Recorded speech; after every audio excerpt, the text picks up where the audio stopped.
that. Okay, so anyway, so what we were talking about was when Alexa was talking about, she was actually showing us that the elite level swings for softball and baseball were the same. And you'll hear what Mike has to say about that as well today. And with that, then I have some other interviews I did on the baseball side that you may want to take advantage of. But okay, Chris, yeah. Well, it doesn't hurt to have your daughters listen in on this stuff as well. I mean, I think Daniel has a 14-year-old, or she's playing 14s anyway, as well. So if you want to grab your daughters and have them come in, this one's only about a half hour long, and then they can get out when we're chatting about stuff that's of interest to us. Or have them watch later. I think that's the deal. My target areas of who I talk to are parents. Actually, a perfect person is a parent of a kid, and then they're a coach. And on top of that, maybe they play themselves, and then you get the trifecta, plus all of the, I do a lot of, sometimes I'm called the gadget guy because I like using tools to help either feel what we're trying to do or learn. And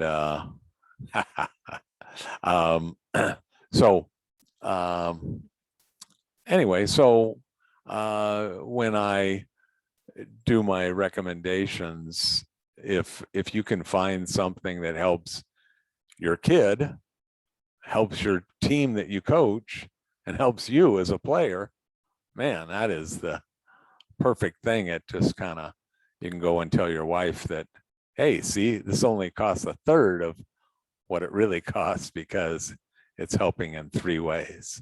So anyway, based on our times before, we didn't have that many people live. I know we have Dennis joins us from Kenya, but it's 2 a.m. at his place, so he always watches the replays.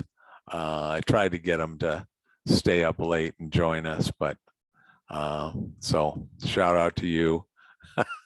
But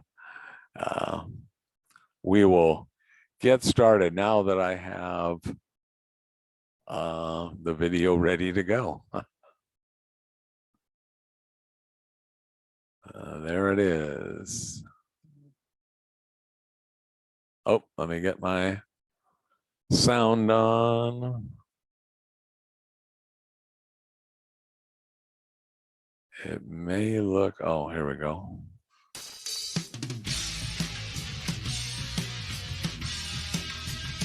Let me know if the sound is good here.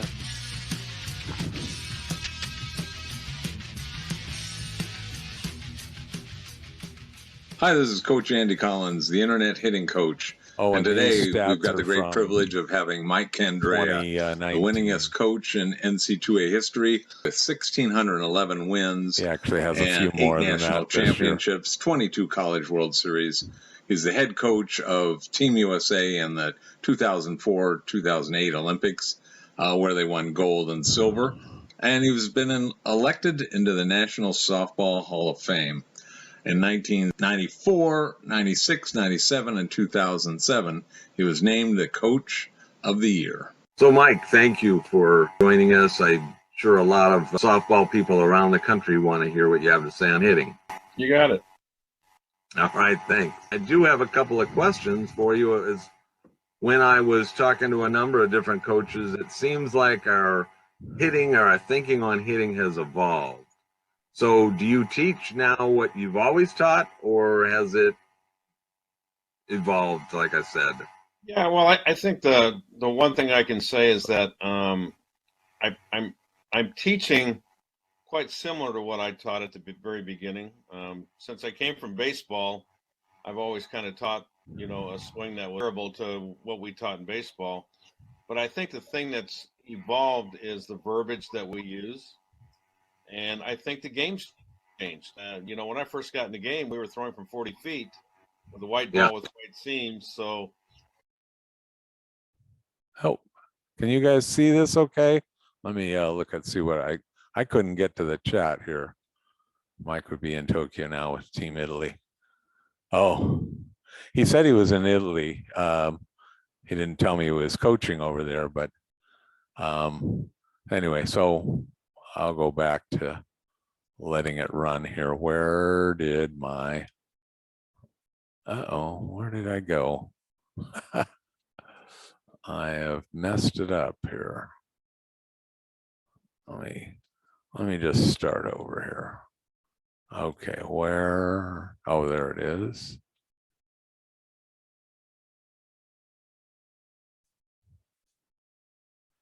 Oh, hold on. Let me stop this share and start over again, because that will help me see the chat. Oh, hold on. I messed up again. It's a good thing we have some, screen share. There we go. Okay, now where did my, hold on. Oh.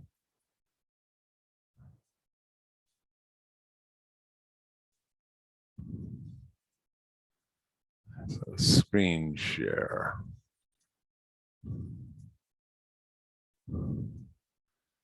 Now hold on here.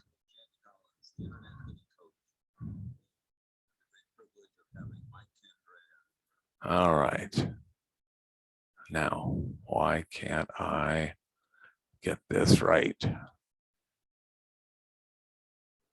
Where did it go?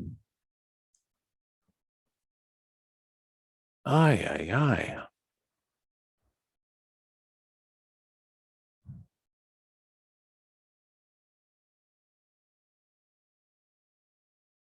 Man, I cannot find it. Well, I will do it this way. This will be confusing, but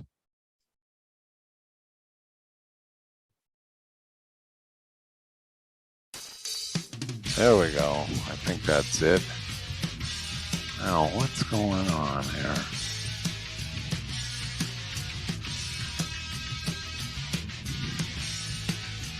Okay. Hi, this is Coach Andy Collins, the Internet Hitting Coach. People around the country want to hear what you have to say on hitting. you got it. The one thing I can say is that There we go. I'm teaching quite similar to what I taught at the very beginning. Since I came from baseball, I've always kind of taught, a swing that was comparable to what we taught in baseball. But I think the thing that's evolved is the verbiage that we use. And I think the game's changed. When I first got in the game, we were throwing from 40 feet with a white ball with white seams. So power was not a premium back there. It was more about efficiency, and so, yeah, we were probably teaching some things or trying to teach some things that were a little different. Like for me, the early stride, trying to get the front foot down so that we could eliminate some timing issues. But once we start going back and breaking things down, I don't think I've really changed a lot, but I think I've become a better teacher because of the verbiage now that we're using that paints a clearer picture for the kid. Okay. So I think you answered my second question that, if where that came from and some of the others. Did any of it involve technology that you could kind of see it now that we can slow swings down? Oh, there's no doubt. I mean, you got to remember back when I started, video was not really a factor. We didn't really have an opportunity. As a kid growing up, all I could do was emulate people that I saw on TV. And I probably played my entire baseball career without ever being videoed or actually seeing my swing. And then I think at this level, At my beginning of my coaching career, we really didn't have a lot of video, but now video has become very prominent and a very valuable tool for us in expediting the learning process, because it's much easier to do when you can see it. And so video has made a difference. Are there any tools that, other than just the video camera, that you use in conjunction with that? Well, we use a lot of different things. I mean, from the simple things like Right View Pro and Coach's Eye, stuff that you can put on your iPad and make it quite easy to communicate with your athlete. But then there's some other things that are out there right now that I think have even given us another step above that, and that's like the K-Vest, a product that measures how well you are sequencing from the bottom up, because as we all know, hitting is a kinetic link. And so if you have a weakness in your link, whether it may be the core or it may be legs or upper body, then that can affect how you teach that kid or what you can accomplish with that kid. So there's a lot of things out there right now, a lot of numbers. People are really talking a lot about launch angle and velo exit velocity and all that good stuff. But truthfully, I try to keep it as simple as I can. We do a lot of video in the fall, and if I make a change in a kid, it's going to be during that time when we're not competing. And then when we get in January and get ready for the season in February, whatever you have at that time, you've got to take the battle and learn to compete. And then it becomes more of a mental game. I find myself spending more time on teaching kids, number one, how to handle failure, but also number two, how to prepare and how to develop a plan so that you can increase your chances of being successful.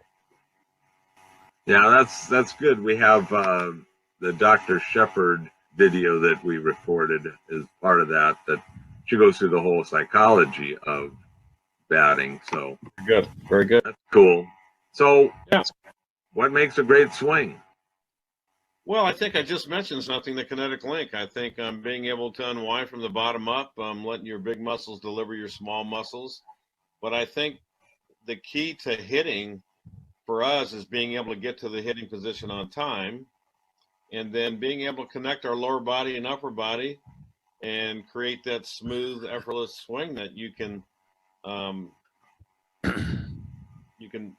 maximize your power with. But truthfully, at the end of the day, it's all about making adjustments to speed, location, and movement. If you can't adjust to speed, location, and movement, I don't care how pretty your swing is, you're not going to be as successful. So, you can have the great mechanics, but still, the best hitter is going to get a hit 3 out of 10 times. That kind of tells you the difficulties that you can have, whether those are visual, whether those are your approach, whether those are a mechanical issue. But most of the time when I'm dealing with young kids, it's mostly about timing. It's about rhythm. And then it's about trusting what you see and let it happen. Okay, well, we have an audience that could range anywhere from rec ball players all the way to, of course, you coach the high-level college and Team USA players. So I heard what you said, and I have a feeling the college people and above are going to understand that, but I'm just a beginning coach, let's say, and I want to unpack what you just said. Yeah, well, I mean, we do camps and we do young kids, and obviously you have to start with a foundation, and so I think what I've tried to do is try to separate the swing into two parts. And the first part is what we call the preparation phase, and that begins with the stance, and it ends with toe touch. Okay, toe touch or the stride, whatever you want to call it, but that is the hitting position. So if you can kind of imagine that how I start, which is the stance, really doesn't matter. So that is purely cosmetic. That's why you see a lot of different stances when you watch TV.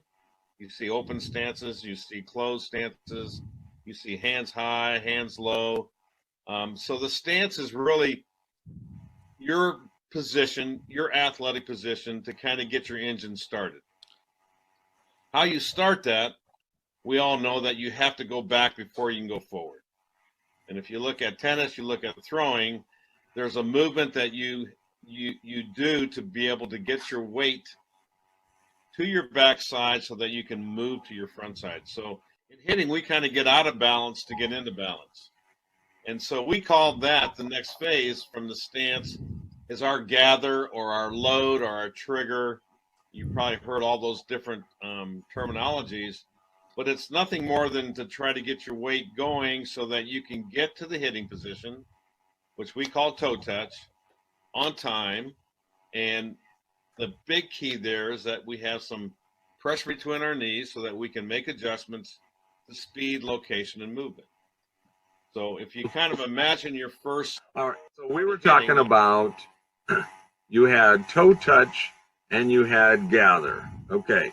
Now, when do they occur simultaneously? Obviously, you said well, one was preparing and then going.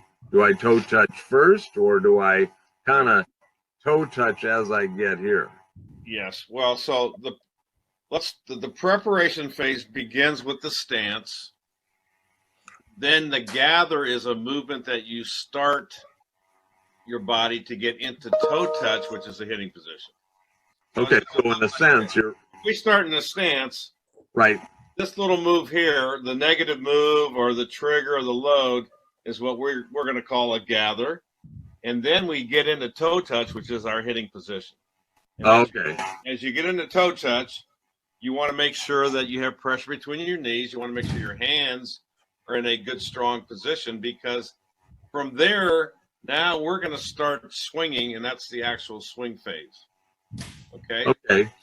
So, now, back in the old day, we talked about squishing the bug. And yeah, bunch of stuff.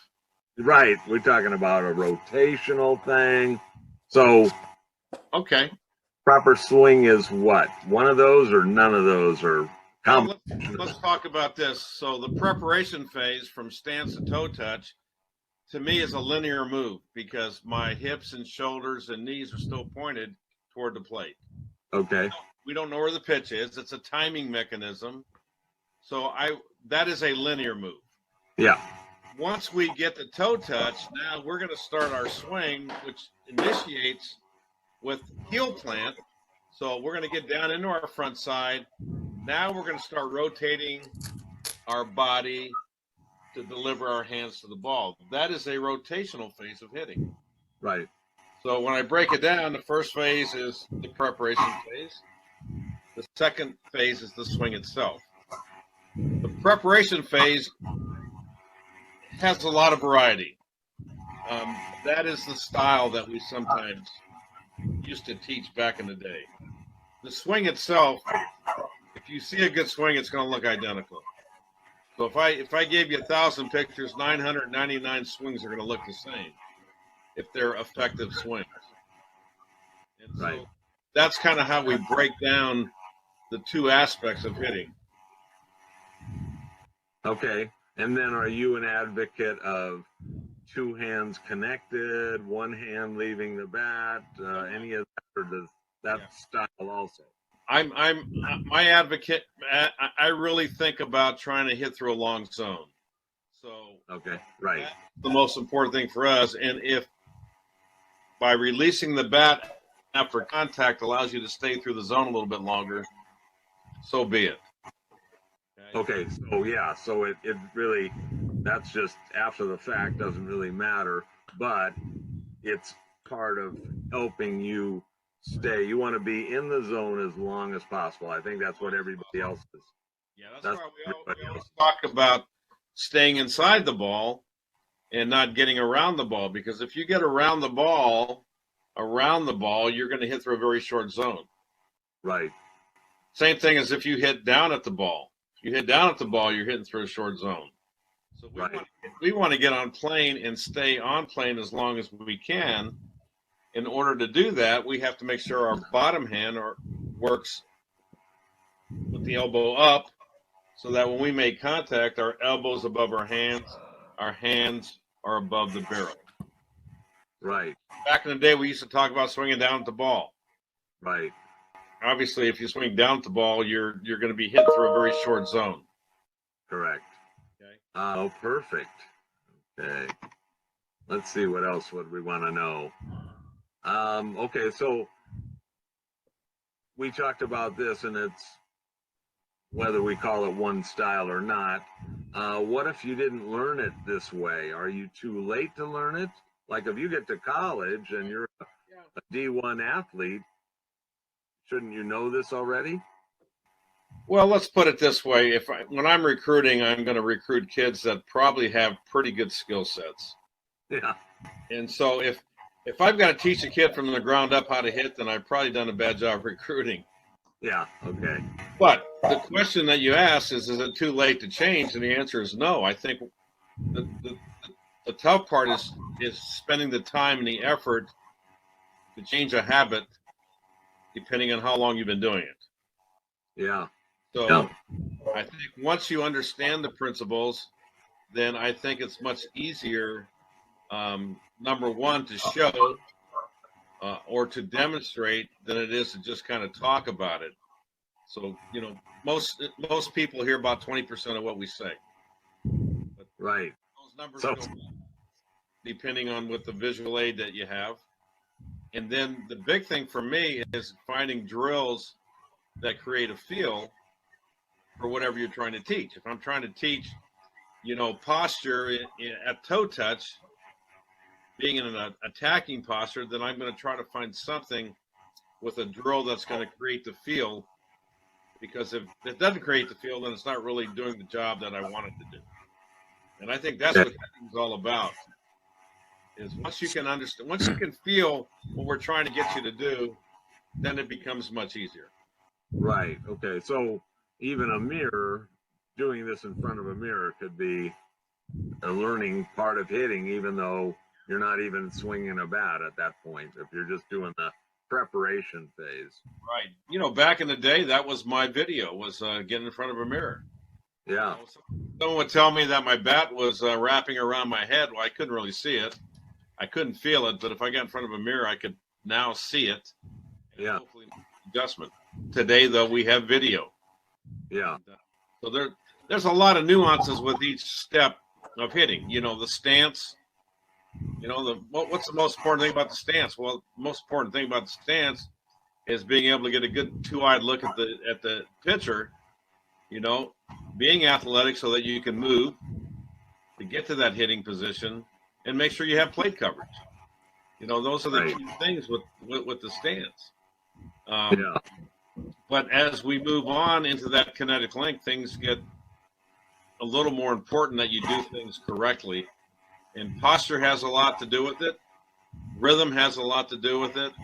And then understanding what the swing actually looks like, being able to connect your upper body with your lower body, being able to get the bat lag so that you're staying on plane, and then being able to understand that the bottom hand's what gets you on plane, the top hand's there just for the ride to release the barrel. But there's a lot of things that have to happen at the right time. Well, when we talk about getting on plane, it's so much easier, right? Are you an advocate that, like you said, baseball and softball swing roughly at the highest level are the same? Yeah, absolutely. Okay. So when you say get on plane, it's pretty easy to think about a pitch in baseball coming down like this, and we get on plane with that. Correct. I get that. And I think most coaches can understand that. In softball, we're coming under here. How do we get on plane with that? We already. You're talking about the difference is the rise ball, the ball that goes from low to high. Obviously, we're the ball from down, and that's why I'm not a big advocate of launch angle, to a point that not every one of our hitters are going to try to be hitting a ball 30 degrees to hit a ball. Right. we don't live that way. The only way you're going to hit a ball up in the zone is you have to be able to keep the barrel above your hands and stay on top of that. So that, to me, softball has always been a game that's played on the ground. And you watch good teams, whether it's the short game, whether it's trying to hit a good rise ball or laying off a rise ball. We always say that, we're going to try to teach kids to lay off the rise ball, but it's hard to do because that pitch looks so good. And it's so close to your eyes. So how do you hit it? Well, that's why you see a lot of kids with their hands a little higher, so that we can stay on top of that. So we have hitters that are low ball hitters that will probably have that 30-degree launch angle that people talk about. But we have a lot of hitters too that their approach at the plate is to stay on top of the ball, trying to hit ground balls and hit line drives. Okay. All right.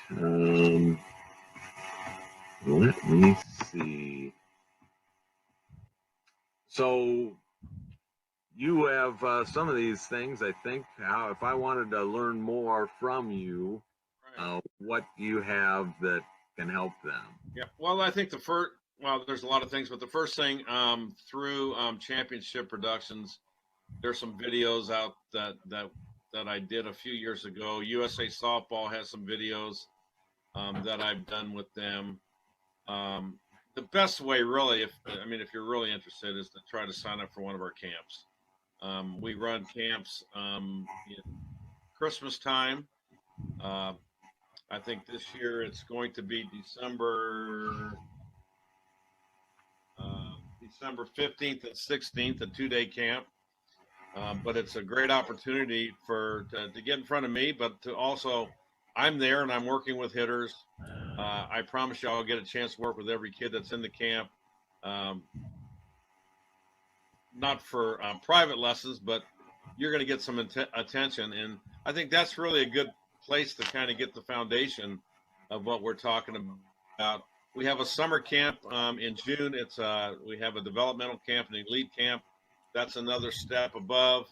And then hopefully if you're a prospect that thinks you can play at this level, then we also have a prospect camp that we run usually in the fall or this year in January that we're going to be doing. So those are probably the best places to really get the information. I'm speaking at a few clinics around the country, one in Louisville for the NCAA, right, which is a good opportunity because, I can spend 2 hours trying to break down hitting. And I think once you understand it, it definitely makes sense. It's no different than throwing a ball sidearm. So if I can hold a ball in my hand and I can step and I can throw a ball sidearm, it's the same movement that we're trying to teach when we hit. But unfortunately, we try to make it more difficult. It is a very difficult sport. I always say I'm trying to simplify things, but you know what? There's some God-given talent you have to have. You have to have good eyes.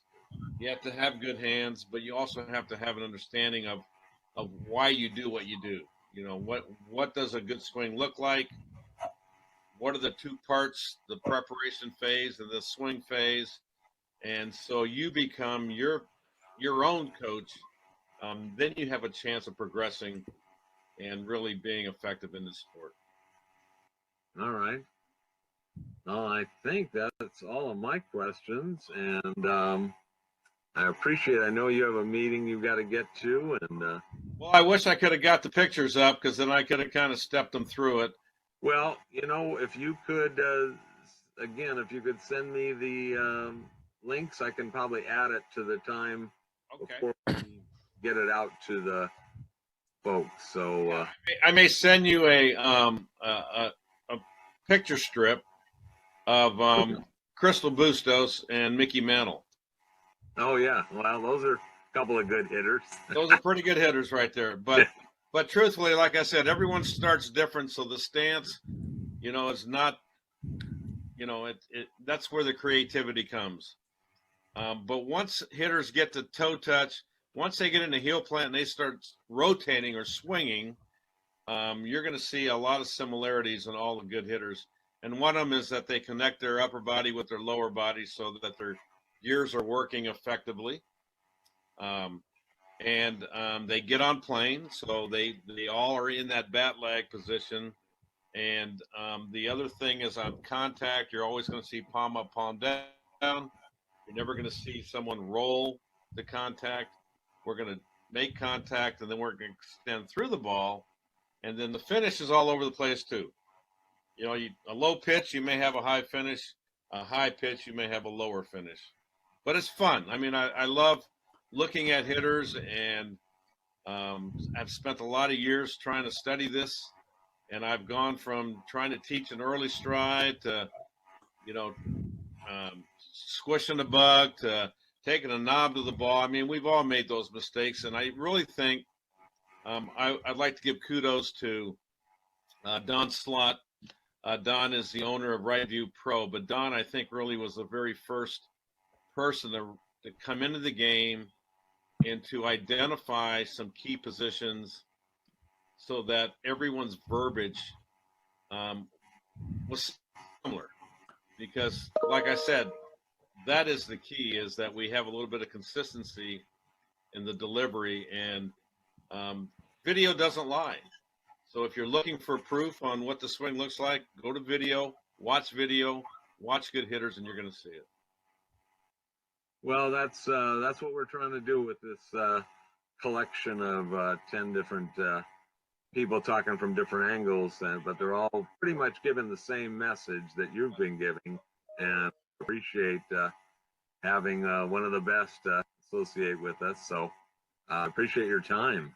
My pleasure, and I'm glad we could find time to do it. So yeah, I appreciate it. Good luck to everyone, and God bless you. All right, thanks, and you too. Take care. Bye. Here's the comparison of the swings of Crystal Bustos and Mickey Mantle. Bustos, a former number 4 batter for the national team and 2-time gold medalist. She holds the world record for home runs during an Olympic series with 6, breaking her prior record of 5. Mantle is in the Baseball Hall of Fame and was elected to the All-Century team. He has the highest career OPS plus of any center fielder. He hit 536 career home runs, batted 300 or more 10 times. Let's compare them frame by frame. Frame by frame, you see they're really mirroring the same motion. So again, elite level hitting at the highest level is the same.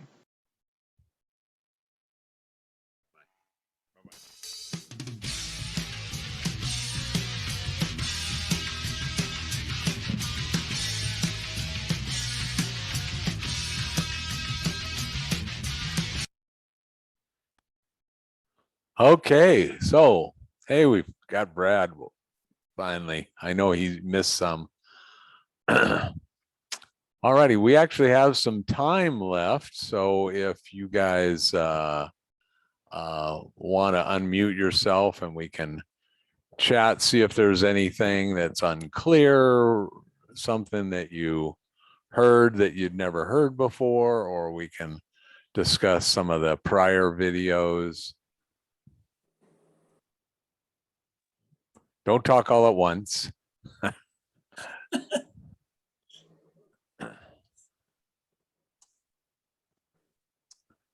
So was this helpful? Was Mike helpful? Did he pretty much just say what you've already thought? Or are we changing anybody's opinion on how to teach hitting? Mike, I like the way Mike keeps it, quite simple. And I like the way that he's flexible with the preparation phase and the finish of the swing. He talks about things that I've been aware of through the swing phase. And so, yeah, I quite like hearing about what he does. I had seen a lot of video that he'd made in the past, and I've always been quite interested in his approach. Okay. Well, that's actually some of how I got started on this path, was just being curious as to what the best information was, because you'd hear, a number of different things. And so you're like a little confused. Do you swing down? Do you swing up? Do you swing your hands above the barrel of the bat, or hands below the barrel of the bat? Do you squish the bug? Do you not squish the bug? You have all these different things going on. And I think we're starting to get to a consensus of what the best is now, but so many people still teach some of the old things that they've learned, and your kids are still in the process of being confused. So I went out to the fields and happened to see a clinic going on. The junior college was teaching the kids of our local league, and they were teaching the old stuff. It was basically, this is not good, what they were teaching. And yet, of course, they're the heroes to the little girls. So how do you break that pattern? I wasn't gonna kind of yell stop in the middle of it, because they had just hired these people to, or they volunteered, either way, so, but it does hold people back if you're not learning and staying up with some of the latest and greatest. Then Mike said he used to teach knob to the ball, but no longer does, right? He still teaches that method. Here we go. Chris, we can help you. So here in Australia, we have some people who are working hard to teach the high level swing, in inverted commas, which avoids squishing bugs and knob to the ball, etc. But here in Australia, that is still the old school style of teaching, and some parts of a very good swing are part of that old school methodology, but not a complete high quality swing. And so our national program uses blast motion, and right. they work very hard to teach the high level swing. This is taking quite a bit of time to filter down, and Daniel, he works very hard with very young players, teaching them very good methodology for the swing, without the old school slant on things. But it does take significant time here in Australia to get people on that page of the elite level swing. Okay. So Chris, we're going to try and help you and really help you understand, because I actually have these 5 lessons were from a 9 lesson segment. I didn't include them here. The problem is, if you kind of throw it, I've been having trouble throwing the baseball and softball together, even though that's pretty much what people are agreeing is the best way to swing now. But I just pulled the people that talk to softball for this clinic. I have 4 others that I have, what is his name? Doug Latta, who was the one that helped Justin Turner turnaround, and he has a bunch of other people. And he's really been credited with what they call the fly ball revolution. Pretty much the Charlie Lau approach he was one of the high level batting coaches in the baseball side. But what he taught was hit it on the ground. But that's when almost all the stadiums had AstroTurf, and you could almost bounce it over the infielders' heads. So now what's happened is they're starting to say, well, let's hit the ball. The pitcher is actually trying to get you to hit it on the ground anyway. So why do you want to hit it where the pitcher wants you to hit it? We want to hit it where they don't want us to hit it, which is into the outfield. Yes, we don't want to hit fly balls that are easy to catch, but you figure there's 3 fielders covering a lot more area than the 5 fielders that are covering the infield, counting a pitcher as an infielder. So that's why people are starting to go away from this. Then I have another gentleman who does video analysis, like he was talking about. This Right View Pro also does a lot of that. And what they've done is they've taken what he's done is he took video of just like Christo Bustos and Mickey Mantle here. He did a bunch of them side by side, and he makes kind of almost a musical montage of just watching people swing, and female, male, back and forth, and they're actually coming on with the same path. And these are the high level women. We don't care about following people that don't swing efficiently or well. We want to swing as well as we can, hit it as hard as we can, hit it as far as we can. And we do that by elevating the ball, by getting some launch angle like he was talking about. He did mention that he tends to not be as, he said the ball's played on the ground.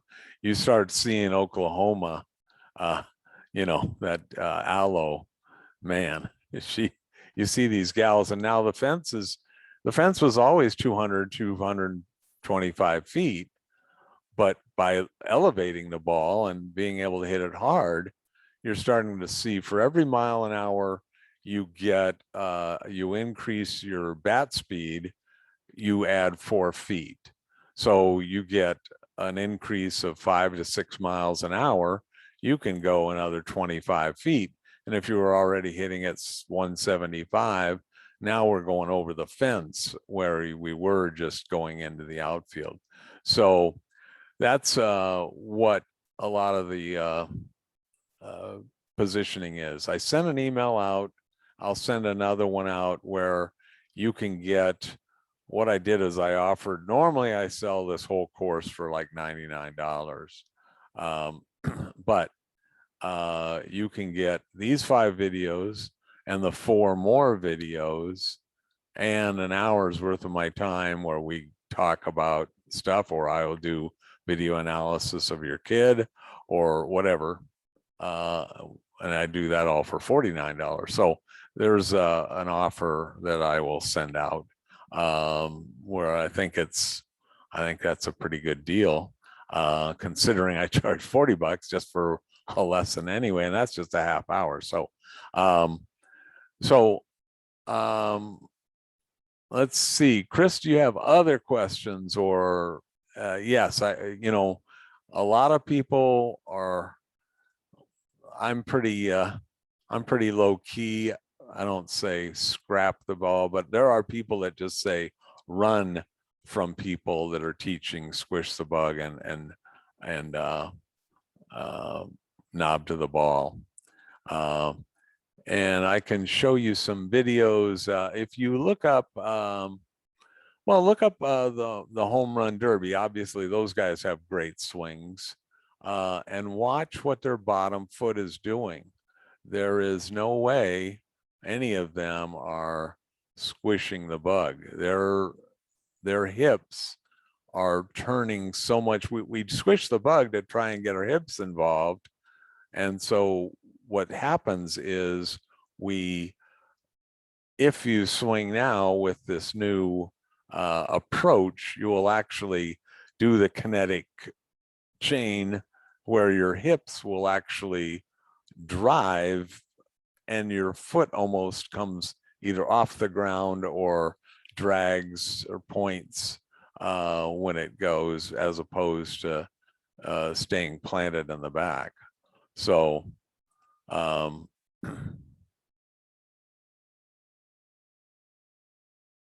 well, you're correct about that. You do have to have the motivated kid before any of this will work. But what is kind of fun is a lot of times in one lesson, I know I did a Zoom lesson with a kid. I think they were in Connecticut. They were in somewhere on the East Coast, because I remember I had plenty of light and they were starting to lose light. And just within one lesson, if they've never used this technique before, and I show them how to sequence and how to, you know, put power into the driving through the ball, they will get pretty motivated when they see the ball going a lot farther than they've ever hit before. So sometimes it can be as simple as that, you know, if they're fairly athletic and they can pick up something fairly quickly. So that might be the motivator to actually start them. Oh, well, and I do want to start working out because I can now be the home run hitter, as opposed to I'm sitting at the bottom of the order because I'm always dribbling out, type of thing. So anyway, so if I can help you guys in any way, I do lessons via Zoom, because obviously I'm not near any of you. I will be coming to New York, but that'll be in November. I can do team lessons. I can put on full clinics. I will share with you, well, let me just put it, let me share you a link here. Oh, screen share. I did have, where is that? There it is. I do put on full clinics, and where I do it differently that I think is, I'll put this link in the chat here. Where did my chat window go? There it is.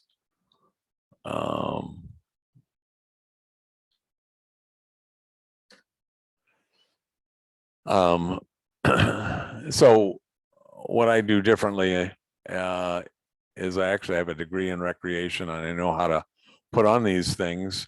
So I put together these videos, and so I give the videos out so a kid would have something they can keep going back to. Normally you go to a clinic, great, boom, you leave, forget everything and move on.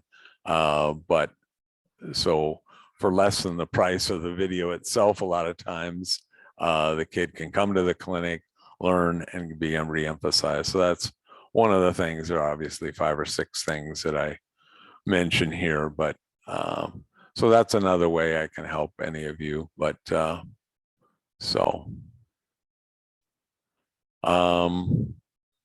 I try to bring a swing with the beginner. Do you find one-on-one sessions are critical, or try to work with 5 or 10 of the same session? Well, I've done both, and like when I was working with the high school team, we had about 7 kids show up that had never played any softball, and so it was my task.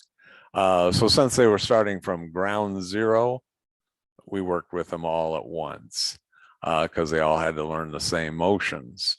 But once a kid has some kind of knowledge, almost every kid then gets some bad habit going one way or the other. And so then the one-on-one becomes, let's work on this. Let's work on this, and so forth. So does that answer what you wanted to know?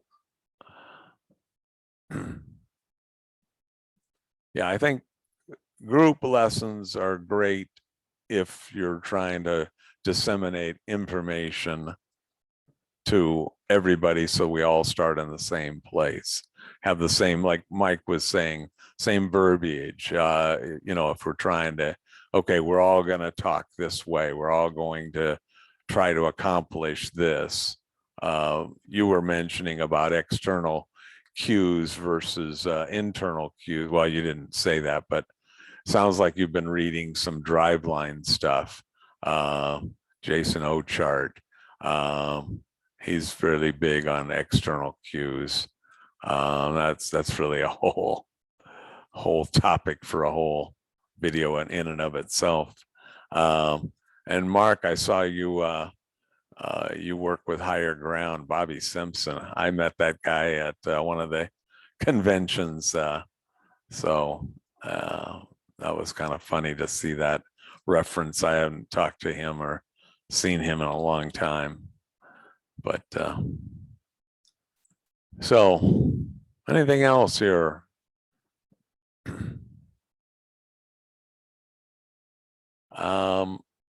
I'm going to send out some video or emails for people that haven't seen the videos. They can get the videos, or they can see them before I pull them down. I'm not leaving them out there forever.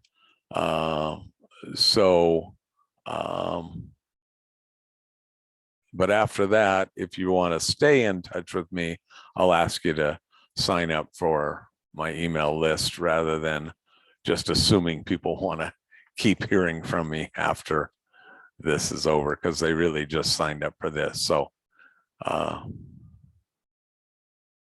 as I have a vet teacher, oh, okay.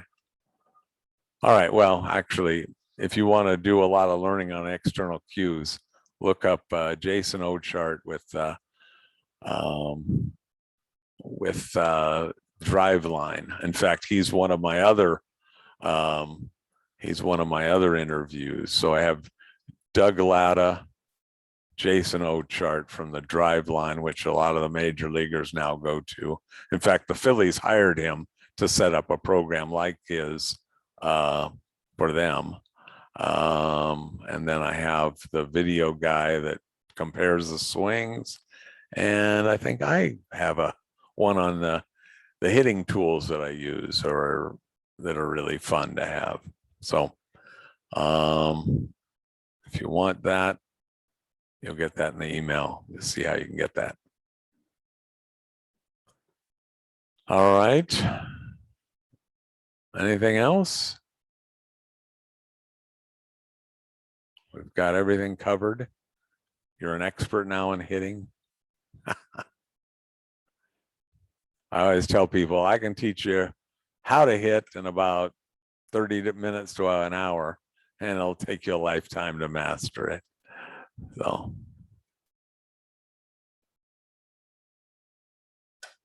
you're welcome, Chris.